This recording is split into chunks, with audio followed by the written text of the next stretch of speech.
किसी ने बड़े ही कमाल की बात कही है कि एक दिन बारिश गिरी और कान में इतना सा कह गई कि किसी की भी गर्मी ज़्यादा दिन नहीं रहती है।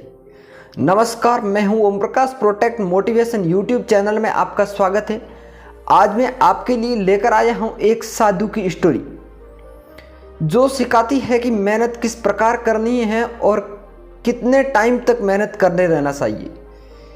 ये कहानी एक साधु और पढ़े लिखे कुछ लड़कों की है और उन लड़कों को साधु दो बातें सिखाते हैं, दो मंत्र सिखाते हैं। उन बातों का आप जीवन में अपनाइए और उन बातों का विशेष कर ध्यान रखिए। तो आइए बिना विलंब की स्टोरी की शुरुआत करते हैं। पुराने समय की बात है, एक गांव में एक साधु रहा करते थे और उन साधु की खास विशेषता यह थी कि जब भी वो नाचते तो बारिश शुरू हो जाती थी। गांव के लोगों को जब भी बारिश की ज़रूरत होती उन संत महात्मा के पास जाते, उनको नाचने के लिए प्रेरित करते और वो नाचते तो बारिश हो जाती थी। कुछ समय पश्चात कुछ 4 लड़के शहर से गांव की तरफ आए और गांव में ये बात सुनी कि एक यहाँ पर ऐसे साधु रहते हैं जिनके नाचने पर बारिश शुरू हो जाती है। यह बात सुनकर वो लड़के पढ़े लिखे थे और उनको ये लगा कि ये तो बिल्कुल गांव के लोग झूठ बोल रहे हैं, ऐसा हो ही नहीं सकता। उन लड़कों ने कहा, यदि संत महात्मा या साधु के नाचने से बारिश शुरू हो जाती है तो हमारे नाचने से भी बारिश शुरू होगी। तो अगली सुबह उन लड़कों को लेकर गांव वाले साधु की कुटिया में पहुंच गए और वहां पर जाकर साधु को ये सारी बात बताई। और साधु ने कहा, भाई आपके नाचने से बारिश होती है तो आप भी नाचो।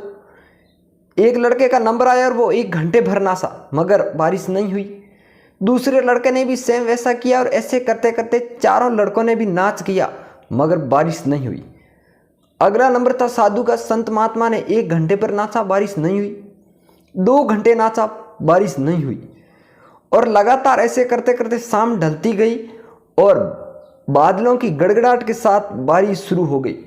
उन लड़कों ने यह देखकर आश्चर्यचकित रह गए कि ये कैसे संभव हुआ और संत महात्मा से माफ़ी मांगी और पूछा कि इसके पीछे क्या राज है, आप हमारे को बताएं।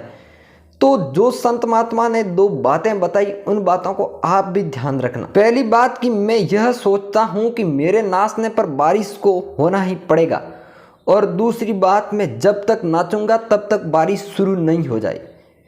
इसलिए इस कहानी से आपको यही सीख मिलती है कि आप मेहनत करते जाएं और फल अपने आप प्राप्त होगा। और स्वामी विवेकानंद ने भी यही बात बताई थी।